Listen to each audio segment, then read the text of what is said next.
Hello, welcome back to Foos Entertainment. This time for my next review in the Marvel Cinematic Universe, which would be, give me a second here, people. 2013's Iron Man 3. Well,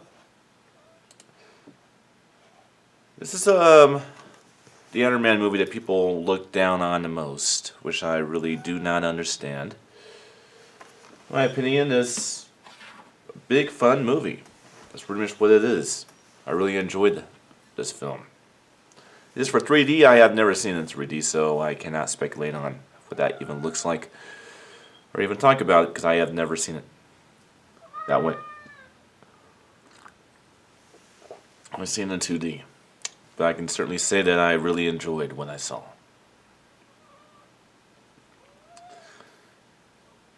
Well, the premise of the movie. Taking place not long after the events of the Avengers, Tony Stark is suffering from some kind of post-traumatic stress disorder due to the events of the Avengers. He's having nightmares about the invading force, about what he saw out there in the great beyond. To keep himself not thinking about it, he's making drone units in the basement and all that stuff.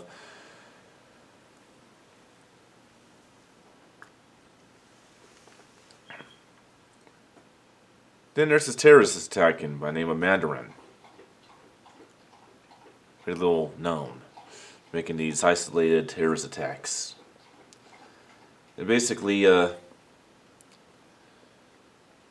told not to get involved. And there's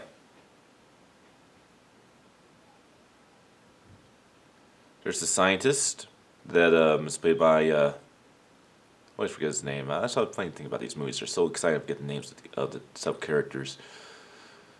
Played by Guy Pearce. He was our main villain. And pretty much as Happy, the security guy that, of course, is in all these movies. He's getting suspicious. He sees two people, two of the scientists, the main villain's henchmen, turn all red and energy looking, and then one blows up. Barely survives it. Got put into a coma. That's when Tony gets really irritated and he says, "The hell with all of you, I'm going to get involved now." Now you guys made it personal. Also doing that, our villain blows up his house and kidnaps his girlfriend, Pepper. It's played by, of course, again, Gwyneth Paltrow. Far from home, he has to go ahead and find a way to repair his Iron Man suit and make it back to save the woman he loves, basically.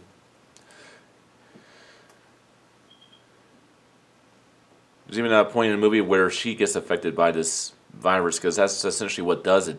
Is the scientists invented this like sort of virus he ejects into your body that are made of nanotechnology that like regenerate limbs and charge your body up and make you invincible, to a sense of the word.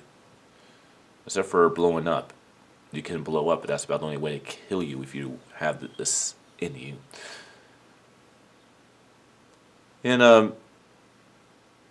believe it or not, she saves the day at the end of the movie.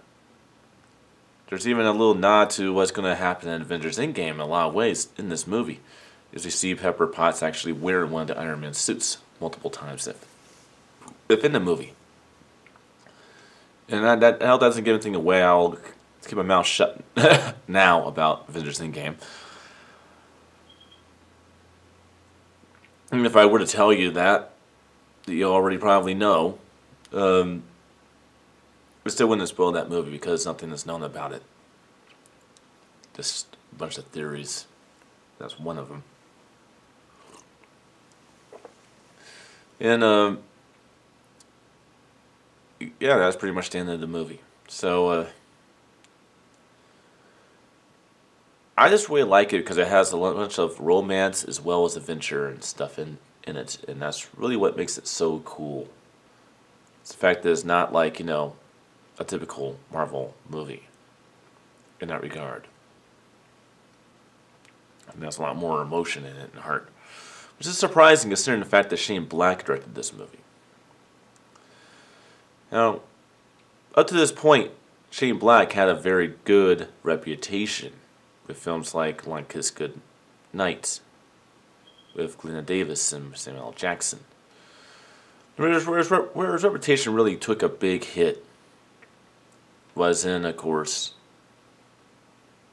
The Predator, which came out recently, which I still have yet to see.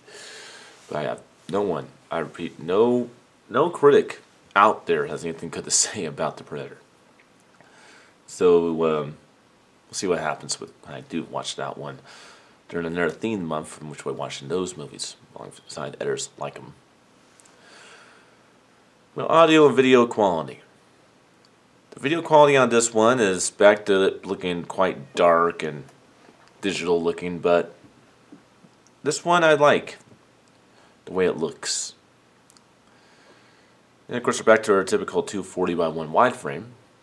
Like I said, only 2 films in this entire series of films that are not in 240, and that would be the first Avengers and Ant-Man. Well, I guess let me say that it's back to that. But there are some brighter scenes in this movie, yes, but still very dark. But overall, I really enjoyed the picture quality. If I were to take a guess on it, I would have to say that it's much more neutral than it is warm, but it has that, you know, digital look from warm color templates. Now, audio quality.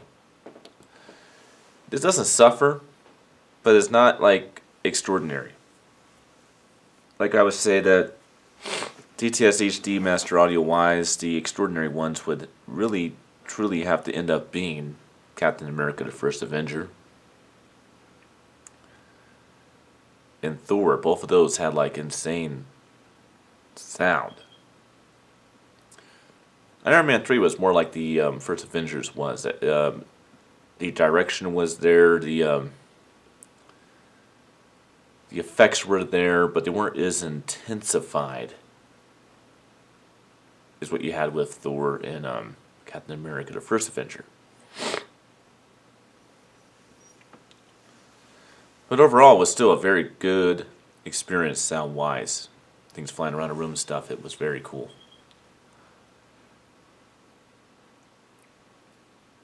Now, the controversy behind Iron Man 3. I think that people think that Iron Man 3 is much more of a commercial movie. Well, you're right, there is much more commercialness in this movie. It is more comical. It is more,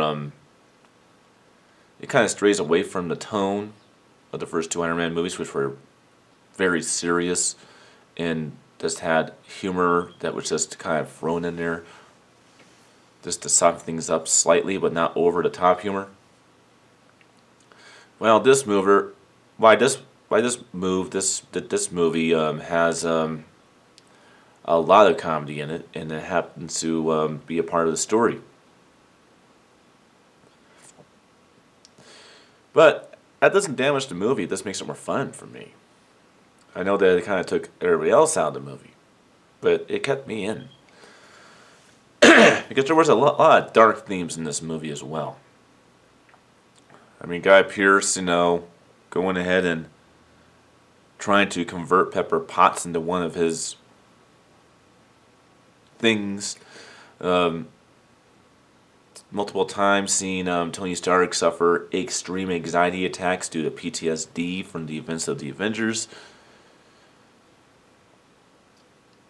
all the way down to the downright serious theme of, man, I gotta save the woman I love, get her out to safety while my house is blowing up all around me. There's a lot of darker stuff in this movie, and so I think that if this movie would have not have had over the top, comedy in it to balance it all out continuously throughout the film, it might have damaged the movie a little bit. Because this is not, a rated R, dark, gritty action thriller. This is a comic book movie, so it kind of has to have that in it. I mean, no offense to, people like darker stuff. I do as well. Some of my favorite ones would be the Deadpool movies and Logan, as well as the Punisher films. So I don't mind a rated R, in-your-face, thrilling, graphically violent, comic movie, but this one is not supposed to be like that. So that's why I think that the comedy playing hand in hand with the dark, more serious themes of this movie really played it out real well. Overall, fun movie. Definitely one that I would come back to a lot in this universe of movies. Well, that's my views on Iron Man 3 from 2013. I'll see you guys next time for my review of Thor: The Dark World, which will be a very fun one for me because this is going to shock you. I have never seen Thor: The Dark World. Ever. Never ever seen the movie. And of course, reason for that, of course, being I always thought that Thor was boring. Of course, upon revisiting that movie, I changed my opinion. So that makes me excited going into this movie tomorrow. Reviews tomorrow, but tonight when I got off work is when I'll be watching, of course, the movie. But I'm definitely looking forward to that. Well, I'll see you guys next time for that review. Until then.